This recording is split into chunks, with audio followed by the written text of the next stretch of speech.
अंधारी व्याघ्र प्रकल्पाच्या गाभा आणि बफर क्षेत्रात पर्यटकांमध्ये वाघाला पाहण्यासाठी जणू स्पर्धा लागली असते।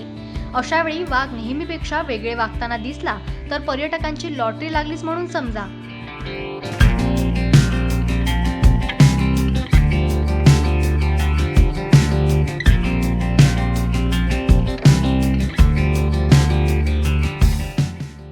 या व्याघ्र प्रकल्पाच्या कोळसा क्षेत्रात जरीपेट केसला घाट दरम्यान सकाळ सकाळी के मार्क ही वाघीण पर्यटकांना आळोके पिळोके देताना दिसली।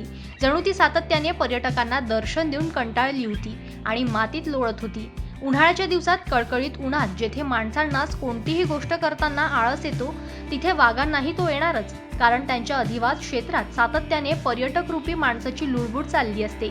तो सुद्धा सातत्याने त्यांच्या अधिवासात लुडबुड करणाऱ्या पर्यटकांना कंटाळलेला असतो। के मार्क या वाघिणीलाही हाच अनुभव आलाय। तिला पर्यटकांची ही सततची लुडबुड नकोशी झाली आणि मग ती निवांत ठिकाणी पहुडली, अक्षरशः आळोके पिळोके देत जणू त्राग व्यक्त करू लागली।